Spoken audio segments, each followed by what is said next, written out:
here we have a dream sequence where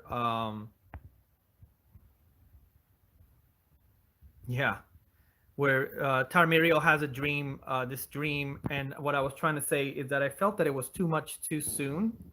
I would have thought this is the main thing about Numenor, and you would think that they would spare it for either later on in the season or another season because it's supposed to be a huge thing, which is the destruction of Numenor.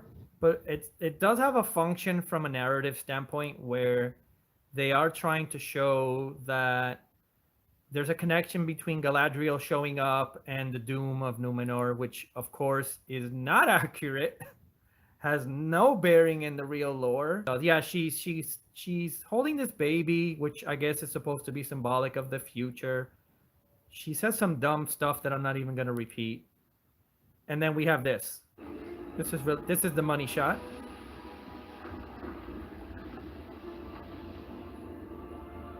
And you're like, wow. She she totally is. She brings destruction and mayhem and everywhere she goes. She's like the Frodo of this, if that makes sense. Because that was like Frodo's life, where he was like, I just feel like everywhere I go, I just bring bad news and bad omens. So they're giving us this, and I was like, really? When I first saw it, I was like, this. Oh, we're back to this. Here's another thing that doesn't make any sense. This guy is complaining about elves showing up. First of all, one elf has shown up, okay? There's just been one elf that has shown up to the island. And this guy's talking as if there's a bunch of elves that are immigrating to Numenor and want to steal their jobs. And that because they're elves, they don't get tired and they don't die. So we're all going to lose our jobs. And it's like, first of all, Galadriel's the only elf that has shown up in this story so far. Secondly, that would never happen. Elves would never work for humans, with humans, around humans in any kind of way. They would be like, keep your jobs. We don't want to work with you or for you. You know? And the Numenorians would never have a reason to make that complaint. I don't know who this kid is trying to be. I don't mind the actor. I think they're trying to show us that the Chancellor can sway people, but really bad. I can't even blame the actor on it. It's just bad writing. He's acting as if he can talk to the people. He pretends to be around the people and stuff like that. But we really don't get any sense of how he has power and how he can wield it and how he can manipulate people. It's very stale. I don't have a problem with them even creating her out of thin air, but they don't really give her any purpose other than to just observe things. They think that because they can pronounce these words, that it makes it more authentic. This is supposed to be where you're like, ooh, he can really convince people, but he really can't. It's just bad writing. You don't even get a sense of the history from his conversation. But there's only one elf. There's only one elf.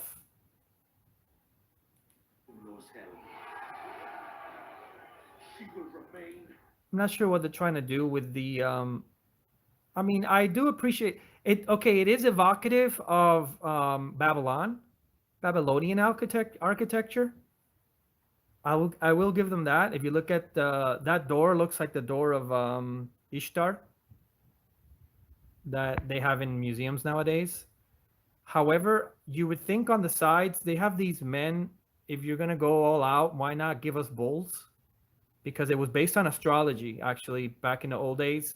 You know, when it was the age of Taurus, they would have bulls in all of their architecture and stuff like that. Their steels and their what are they called? Bas reliefs? I'm not sure how to pronounce it right now. Special. This guy's funny in his interaction with her. He's hitting on her all the time.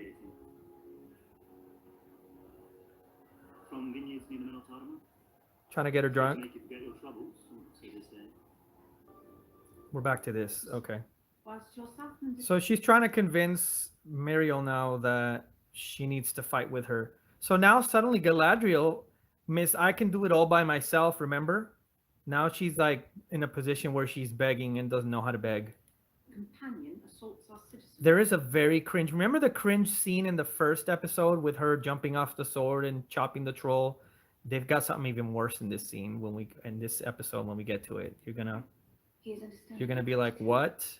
His people are Another look at her eyes. Another freaking jab at Elendil when it's like, do you not understand that Elendil is just as much has as much acclaim to the throne as you, bitch? Maybe not as much, but he's up there. Like the whole fact that she mocks it is irritating scattered.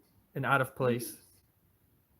But as much as mine, I call on you to finish the task left. Pay attention to the fact how Muriel in this episode does not want to have anything to do with Galadriel, and it's unclear why. Because here's the thing. Here's something that's very inconsistent with actual lore. The Numenorians, remember, they were the empire in this time. They conquered all of Middle Earth pretty much. Everything that had access to a port or a river or the sea, they had it under control. If Sauron and Oryx wanted to be in charge, they had to be inland because the Numenorians controlled everything that had access to the sea. So if she came to them and said, look, Sauron is trying to contest your power in Middle Earth, they would have gone in a second because they did that actually in the actual story. They actually did do that, and they actually go fight Sauron, and they bring him back as a captive to show that they are more powerful than Sauron. So there is absolutely no reason why Muriel should deny Galadriel's request if that was indeed what was going to happen. Of course, Galadriel's not even here, but you know what I'm saying. Muriel ends the discussion, and Galadriel thinks of the only thing she's got left, which is to mention her father, who, as far as I would understand in the real lore, her father would be dead if Muriel. Well, Muriel was never queen. That's the other thing. Pharazôn had forcibly married her and usurped her rightful place as queen, as a king. And so the fact that the father is even alive, but it's needed for their narrative. And even after watching it, I still don't really understand why it was necessary. It's kind of a crutch to give Galadriel something to say. So she does mention it. Once Muriel shuts down the conversation, Galadriel tries to say, use the trump card of saying, I want to talk to your dad. And her dad wouldn't have even been alive. Basically, he gets distracted again by that weird voice that's calling him out west. And he botches this test that they're supposed to pass. And it's dramatic because it's not just him that gets kicked off the boat. Him and his friends get kicked off the boat. So now his friends hate him. And that's just another narrative ploy. A lot of narrative ploys in this show that are so transparent. It's just so that he has a reason to later on to want to be motivated to what's going to happen in the end, because he feels bad that he screwed up his friend's chances to become mariners. Okay, we go back to Arondir, the only one that's got an interesting story arc in all of this. And he meets Adar, which I think means father. But now we get to meet him. Does he not look like Loki, by the way? Feels like a Loki knockoff. He basically tells him, go back to the humans that are hiding out in your fortress and tell them I'm coming. She's like, what? Why would he do that? But it's just an excuse to get him out of here, because obviously there's no way he can escape. This story arc is so boring. I don't even know what to tell you about it. It's just what happens here. I already forgot, to be honest. Basically, they need food, right? Because these morons ran away from their homes, but they didn't bother to bring any food, right? Like, that's the last thing you think of when you're basically running away to a hideout, is maybe bring something with you.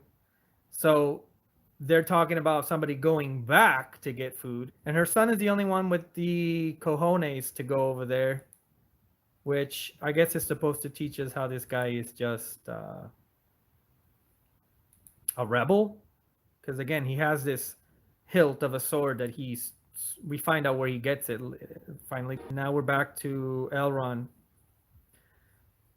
So something important is going to happen here, but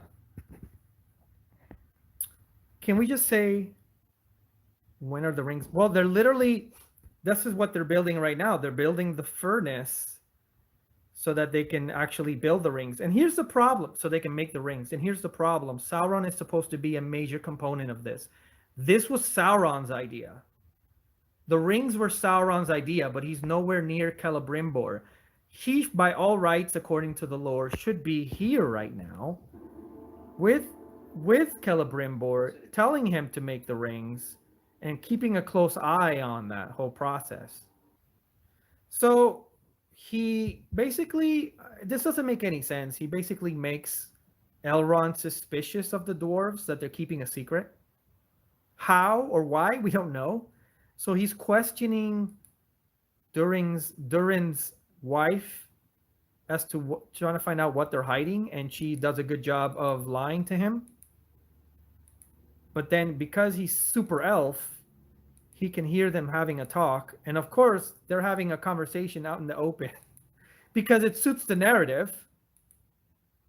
See, she goes over there and she's talking to him out in the open and finds out that they're mining something. So now Elrond, Mr. Spy here, follows Durin to whatever this mine is. He knows where it is. Very cringe. But here we have the introduction, finally, of Mithril, which is a very important ore. I tried to do a little research about it when it came up because I don't remember. Mithril, again, in my opinion, Mithril is something that Tolkien came up with when he was writing Lord of the Rings, because he needed some kind of metal that was going to be more stronger than steel but lighter. And so he just came up with this Mithril concept and then rewrote it into the rest of his lore. Because it's a fact that it wasn't in The Hobbit originally, but if you read versions of The Hobbit today, it's in there, but it wasn't in the original version of The Hobbit. So because of that, what I'm trying to say is that he doesn't have a real history. We don't really know when Mithril was discovered. All we know that it does come from Khazad-dûm. There may have been some in Numenor as well, because the Numenorians for sure used it. But for the most part, it is known to be mined. There's nothing in Khazad-dûm. There's nothing saying that it would be dangerous to mine, though, which is what they're trying to suggest here. That Durin's father doesn't want him to mine it because it's dangerous to mine. And he even says, why are you not sharing this information if you feel that it's a good thing? Why don't you share it if it's good for the dwarves? And it is good for the dwarves because they do trade it with the elves, and the elves end up using it as their main source of steel, their main source of a metal to make their armor. Nobody really needed the metal. It became something that the dwarves discovered in the mines and then traded it with the elves, and it became the best. Like, it's better than any other metal in Middle Earth for making armor and weapons, basically. Because it's very durable, but it's also very light. So it's kind of like elvish smithing in Skyrim. Again, it's where they got it from, is from him. But there's no, we don't know when they really discovered it. We don't know how long they've had it. I don't even know. He created it because he wanted a metal that could be super light but also super strong, and that falls into the lore. You know what I mean? Like, it's something that's unique to Middle Earth. Let's say it doesn't come from anything else. It doesn't come from any other lore. But basically, he wanted something that was going to be as strong as steel but light, because it becomes very mainstream in Lord of the Rings. I believe that Frodo eventually gets Mithril. a mithril like armor or something. So it's just a little neat thing. We don't know when they started finding it. We don't know how long it's been. So they do have leeway here to say they can say that this guy found it at this point in time. But why be secret about it? And the only answer he has to him as to why they're keeping it secret is because it's dangerous to mine it, which doesn't make any sense. And as if on cue, when they're talking about it, they have an accident in the mine. Let me see if let me get to the point where they show it to you. Yeah, see, there it is. So this could have been a cool little moment where we're like, oh, Mithril gets discovered, and now they're gonna start using it for their smith crafting. But it kind of has no bearing because it doesn't feel like it comes at any kind of an opportune time. It's kind of just thrown in here as a narrative plot, you know? So you don't really get much out of it. There's also no sense as to why we're going to keep this secret when it's something that you want everybody to know about so you can sell it. The fact that it's dangerous to mine, I don't think dwarves would have given a darn. Whenever they find something that they love, that's why they delve in the mines in the first place, is because they are obsessed with metals and jewels and stuff like that. That's what this is about. So from the standpoint of the lore, you could say, but there's already a lot of things that are inaccurate, you know what I mean? That are skipping and hopping around so that none of the timeline makes sense anymore. You know, Sauron should be with Celebrimbor. The dwarves would have never really collaborated with them in making of the rings at all. The fact that they found Mithril at this point would not be something they'd keep secret if they're intending to sell it for money. You know, and this guy is always the one like schooling her on how to deal with people. Fight what your opponent most fears. Okay, and she's like, and exploit it. And exploit it. No, he's like, no, you idiot. Can I say he always has good comebacks to her bullshit though? He always has good comebacks. I will give him that. If they're trying to make men look weak in this show and make women look stronger and capable of doing anything, why did the men always have good comebacks that are logical, reasonable, and actually helpful? See what happens when you stop galloping. When you give yourself a moment to think. Cease comparing to a horse. I love that. Cease comparing me to a horse. This is worse than episode 1. Never Galadra horse. Oh my god, that's her new name, Galadra horse. Against, look at this. She threw 3 armed guards into a cell. 2 of them looked like they just walked in. All by herself. Did you like that? While the other guy's just holding a sword, looking at her, talking to Halfbrand. She literally basically stepped out, opened the door, and they walked in for her, and they said, yeah, whatever you say. At least if she were able to mesmerize them into doing that, it would be more believable. I think the choreographer came up with something, and it was so unbelievably bad that they cut to this and made it like a 5-second. It wasn't even 5 seconds. It was like a split second. I think they wanted to make it work, and they realized they couldn't make it work. It's so ridiculous. And somehow, magic, she scaled this tower and jumped through the window. And then wonders why Muriel was right there waiting all along. Her father wanting to turn to the elvish ways was something that would cause him to be outcast. No, he was the king. It was seen as a good thing.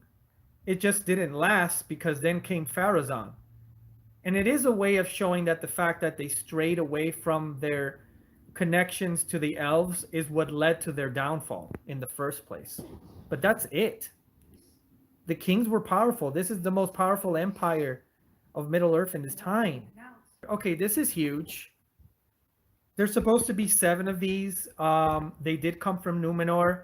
However, oh no, we are in Numenor right now. They did come from Numenor. We don't really talk about them in the Second Age that I know of. Obviously, they would be available. All 7 of them should be here. She says the other 6 either lost or hidden. Wrong! They are not lost at this time because, okay, Palantirs are again, in my opinion, Tolkien came up with it in Lord of the Rings because he wanted to show an ability to connect to Sauron and see what is happening beyond. Also, because in Lord of the Rings, the King of Gondor, he's not a king, but the guy that's in charge of Gondor, I think it's Denethor, he won't even leave the castle, so he sees things by using the stones. But it's the fact that Sauron has one of the stones, so he's able to see instead into whoever uses the stones. This is how he controls Saruman, because we know Orthanc. Saruman and Orthanc has a stone. But they are essentially seeing stones that you can see into the future, and you can see where into whoever else where the other stones are. It's almost like having a cell phone, let's say. Honestly, it's if you think about it, Tolkien did this in the what, 50s? There were no cell phones back then. He was ahead of his time. They are essentially like cell phones. You can talk to each other through the stones, but you can also see things through the stones. By the time we get to Lord of the Rings, okay, all these stones, they came from Numenor. We don't get an explanation as to how they found them, how they made them.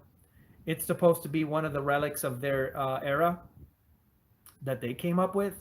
There's 7 of them. Again, 7 is another magical number, just like 3 or 5 and 7 and 9. 9 being the perfect number. That's why there's 9 Nazgul, by the way. The dwarves have 7 rings. The elves have 3 rings. We usually skip over 5 because 5 tends to be more of a disruptive number, esoterically speaking. But in any case, they have all 7 stones. They take them with them. So Elendil and his sons take them with them to Middle-earth. And they do become lost once they are in Middle-earth. So the fact that she says that they are lost right now does not make sense because we know for a fact that when we get to Middle-earth, by the time we get to Lord of the Rings in the Third Age, Orthanc, Saruman and Orthanc have one Palantir. Denethor has a Palantir, I believe. And Sauron has a Palantir. So there's at least 3 that we know of. So her saying that the 6 are lost or hidden is incorrect. It's just so that we can now have Galadriel see what she can see, so that they now have a basis of understanding as to why she doesn't like Galadriel horse. I'm going to call her that now. And it's because there's supposed to be this prophecy that she shows up and then it's going to lead to the vision that we already saw. And they're going to show it again. Remember that she said in the episode where she showed up that the elves gave her the island?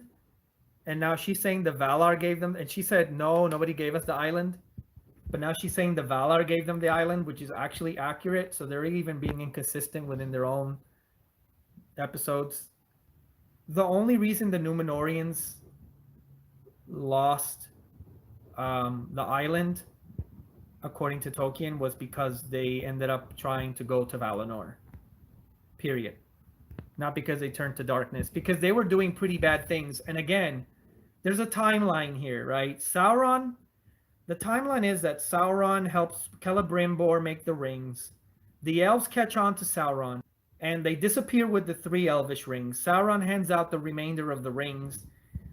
The Númenóreans come over to contest Sauron. They capture him. They bring him back. He's a prisoner. But just like Joseph in the Bible, mind you, with the Egyptian pharaoh, he convinces them that he's there to help them and that he can help them live forever. And he becomes like the hand of the king, basically. And he convinces them to commit blood sacrifices. That was always the most spookiest part of the whole lore to me, was that Tolkien introduced that, which is a reality of actual history. The blood sacrifices that they made to Morgoth in Númenor. So they started to become a death cult. And they started doing that. and it was in the time of Pharazôn. Um, and basically, he convinced, of course, Sauron convinces Pharazôn, hey, if you really want to live forever, you've literally got to wrench immortality away from the Valar. You're so powerful, you can defeat the Valar. And it's when they do that their ships get sunk, Numenor gets sunk. I believe the Eagles attack too. I don't remember for sure. And Elendil and his sons, who are the only ones that didn't commit any of these blood sacrifices, that's why they remain faithful. It's not even so much about elves, but more about not being satanic. And they escape. They're the only ones that escape and come to Middle Earth at that point and form the kingdoms of Arnor and Gondor. And this is how the actual timeline works. You can't mess with that timeline without really ruining these things. So unless they're not going to bring Sauron to Numenor, until Sauron comes to Numenor and initiates the blood sacrifice cult and makes them go fight the Valar, they're not gonna sink. Galadriel's horse has nothing to do with it. So she thinks that by getting rid of Galadriel's horse, because of this fake vision that an elf is going to bring the doom of Numenor, that by getting rid of her, she's going to save her people. Again, Miriel would have wanted, well, the Numenorians would have wanted to go defeat Sauron. They would not have been the least bit worried. They were the top of the best. They had the best warriors. They had the most powerful ships. They were the best tradesmen. They ruled anything that they came across. They were the most powerful. They would not have even shirked at the idea of going to defeat some loser that comes back named Sauron in the Southlands. And they would have laughed. They would have been like, okay, let's do that. A Numenorian king or queen would not have felt politics come into play. They would not have felt like, oh, the people are going to go against me. You're the king, you're the queen, you're the ultimate ruler. Like, this is ultimate kingship. It's not a question of what the people feel or don't feel. And the Numenorians would have never questioned it anyway. Again, they would have loved to fight. So it's a really contrived set of circumstances that you're trying to push. He's trying to hide from the orcs, and look, all he has to do is jump in the grass and they can't see him. It's like Assassin's Creed. Oh, here comes plot point 1025 contrived Deus Ex Machina moment. He doesn't get killed because what? Look who showed up just at the right time. Did you see him stop an arrow with his hand? What I would have done is, the orcs are so angry that they run straight into the sunlight and they burn. And like after like maybe 6 orcs burn into flames, then the other ones are like, oh no, we gotta stop. And then that would have been really awesome. Cherry picking plot points. That's what we do. That's what we do on the show, okay? Oh my god, this is cringe. This is very cringe. We have dwarves singing. They would have maybe mourned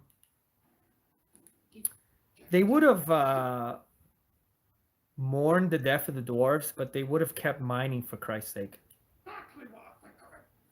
Oh, and now he's mad at his dad. He's having a daddy, I hate daddy moment. And Elrond gives him a nice little cringe piece of advice. Ready?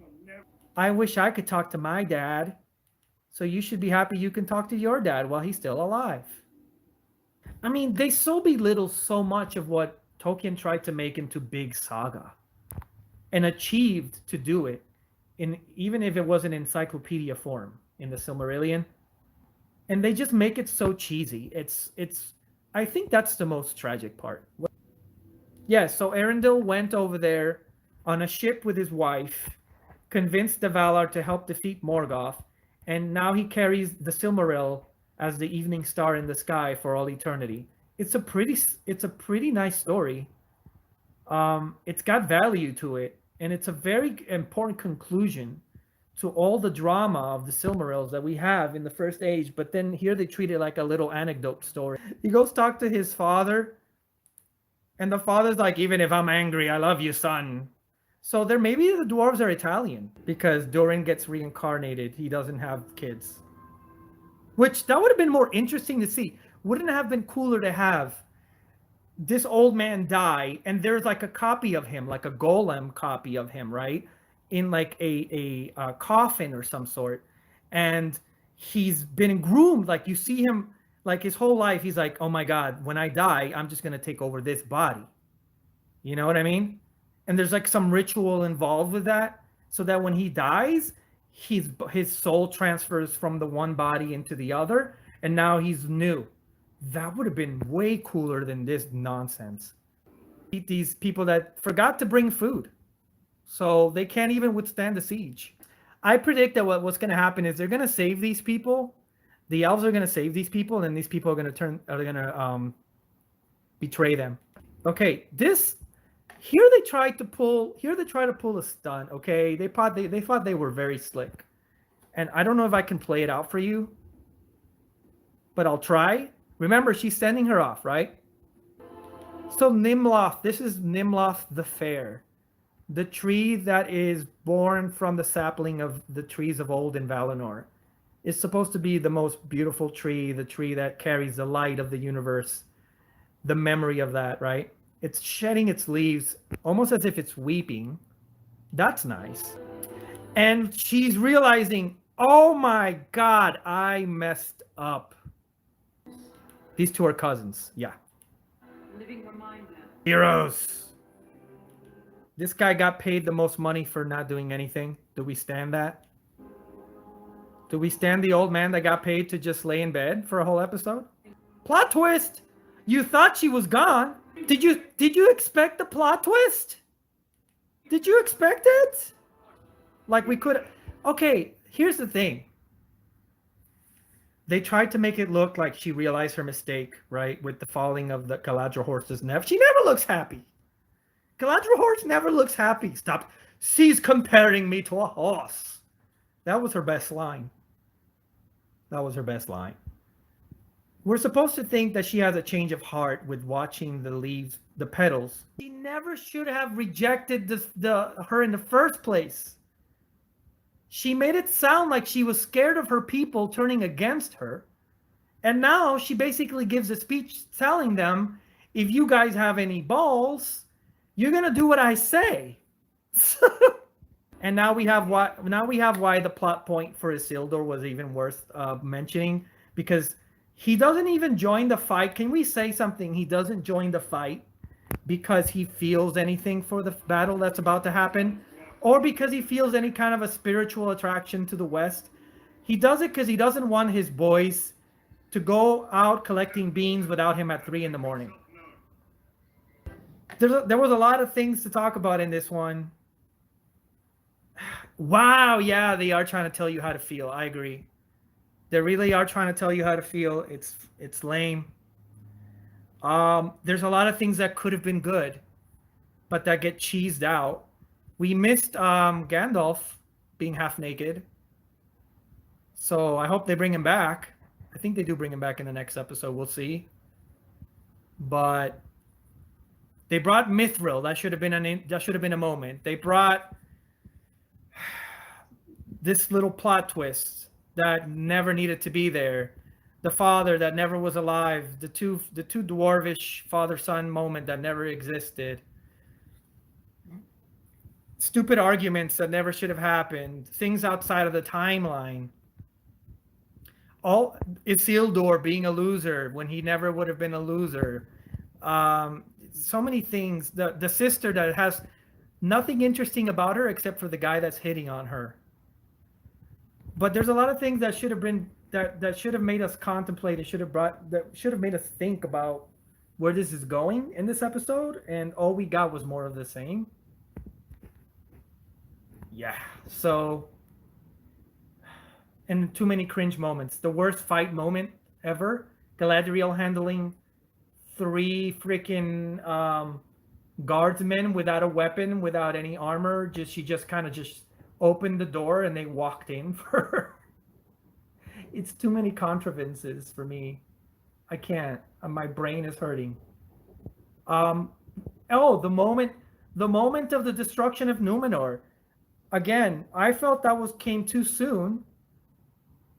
It was a little bit of a tease, and it was only used because Galadriel is meant to be serve as a plot point in a prophecy that never existed. The Palantir gets exposed, but we get no sense of the weight of any of it. Even as a fantasy story that isn't related to Tolkien, even if you just watched it as its own thing at this point, um, it's written like by 5-year-olds. There's too many contrivances in the plot. They create characters and they don't give the characters story arcs that are worth following. They don't give them any weight. They don't give them actual motivation for what they're doing. But honestly, very disappointed. Lucifer is evil, but he was an angel. And that's the same with Sauron. Sauron was a Maiar, just like Gandalf. Gandalf is a Maiar, and Sauron is a Maiar. And quite frankly, I forgot Sauron's. I'm gonna have to research it again. I forgot his special power, but he was.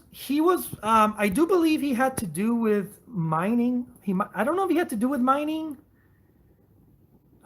but he has a special place, and it gets subverted by his subservience to Morgoth. And remember, evil doesn't just force. It's not like our government. It doesn't force you to do things you don't want to do. They convince you to do it. Morgoth was good because he convinced people to think that they were going to be more powerful, or they were going to have abilities they never had, opportunities they never had. And that's how he convinced them to join his side. That's how Sauron got convinced. That's how the elves become orcs. But we don't get any of that anymore. We just get this feeling of like, something bad is coming this way. We must stop it. And only Galadriel Horse knows the way. There's a lot of potential there. Even with the Mithril. That's the only thing they introduced into this, that they did have the license to do so, but you don't get a sense of the weight. Even the depiction of the Mithril, it's special because they said it was special. Or that it's going to revolutionize steel making in Middle-earth, which it did. Gandalf and Sauron, they are Maiar. So you have Valar. I mean, it's a very Gnostic approach to creation. I don't know why people say it's Christian. It's not. Apart from Ilúvatar, and Ilúvatar really has no place in the lore other than being there. I don't have to. I have to research Sauron. I know about Gandalf because he's my favorite character. Gandalf has a lot of history to him, and the history is very, very meaningful and very touching. Because you need to know about the Valar to understand what's going on. And obviously they can't talk about the Valar because they don't have rights to it. So we don't get specificities about Mandos, about Manwë, about Aule, about Vorunwe, about Varda, about Nyena. They're archons. If you use the Genshin Impact language, and which really comes from the Gnosticism, they are archons, and the Valar are archons, and they have powers. And how they became even involved in Middle-earth, which is Arda, the land, or the creation is Ea, and then the land is Arda. They chose to come to the world because they wanted to make it beautiful, and they became trapped here. They weren't supposed to be here, which is a very Gnostic approach to creationism. And so the Valar are the more powerful ones, let's say. They were the first. And then the Maiar are like, less powerful versions. You could say they're nymphs, but they are like what did we say? The Chising? No, Adepti in Genshin. They're like Adepti. And that's what Sauron, and that's what Gandalf, who originally his name is Olorin, that's what they are. And Gandalf hung out with Nyena, and Nyena is kind of like the Lady of the Lake. She has she she weeps for humanity and she weeps for the suffering in the world. That's why Gandalf has pity. That's why Gandalf has patience. That's why he helps people out. That's why he is what he is. And it's actually out of a sense of endearment towards Nienna that he accepts the mission to come to the West in the end. Which again, we found out that he doesn't come till the Third Age, but here he shows up in the Second Age as a mute. What did you say? Yeah, so he really is a very powerful being. He's more powerful than we even imagine. He can, literally do things that Galadriel's can't, and the Númenóreans can't. He could steer the direction of history if he wanted to, like Saruman tries to do. But he knows that's not the way. Remember, true wisdom is understanding that people make the. Even in Genshin, remember, in the latest quest, Nahida was like, I can't tell you what's going on. You need to realize it for yourself, or it's going to be too shocking. And it's the same thing with Gandalf. Like, he can't tell people what they need to do, because if you force people to do things and they don't do it by their own motivation, they're not really going to carry it through to the end. That's kind of the lesson of Gandalf. So, there's a lot to be said, and we can say more about it. Sauron is similar. Sauron is a more tragic figure because, unlike Morgoth, we can say that Morgoth is the original bad boy. He just kind of wanted, really, again, he really kind of wanted to do things his own way. The whole creationism story in Silmarillion is called Ainulundale, I believe, and it's a song. It's like an orchestra playing music. It's like Beethoven playing a symphony, and it's being directed by the conductor, or the composer. The conductor is Ilúvatar, and then comes Melkor, who becomes Morgoth, and Morgoth, he says, I want to do my own melody within the symphony, which doesn't sound too negative. And he gets stopped. Like, each time they stop the music, and when they stop the music, a part of the world is created in mistake or in error. And after they do that 3 times, then finally Ilúvatar is like, dude, this guy has messed up the symphony. It's like Beethoven getting frustrated with a trombone player trying to do his own thing and not following the music composition.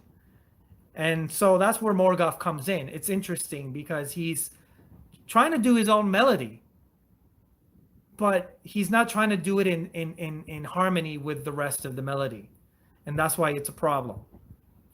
Okay? So he's an original bad boy trying to do his own thing.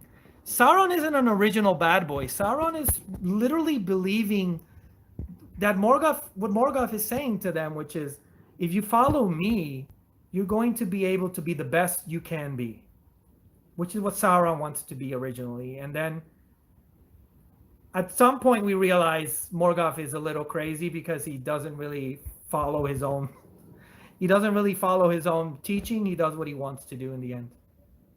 So that's the lesson learned. I love everything about Gandalf. Really has a very special place in the lore, being a Maiar that gives up his position as a Maiar to come to Middle Earth and have to be a mortal, as it were. Both, let's remember that Dumbledore and Gandalf come from Merlin, or essentially from the history of Merlin and the lore of Merlin. So, and that also has a lot of richness to it. So it would make sense that there would be a connection between Dumbledore and Gandalf in a way. It's very important because Sauron does end up being in the story of Beren and Luthien. Remember, originally it was a prince of cats. Tolkien had a cat be the bad guy in the original story of Beren and Luthien. And then he switched it to Sauron. And then, of course, Morgoth was always in there. So understanding the development of the stories is also very key to understanding how he's developing the themes that become important in all of the Middle-earth lore. My disappointment is that if this is the first time that people get exposed to the Silmarillion and the Second Age and Lord of the Rings in general, they're being cheated out of so much because there is so much weight to the saga and there's so much richness to it, and you just don't get it out of this. You just don't. So I'll end it on that note.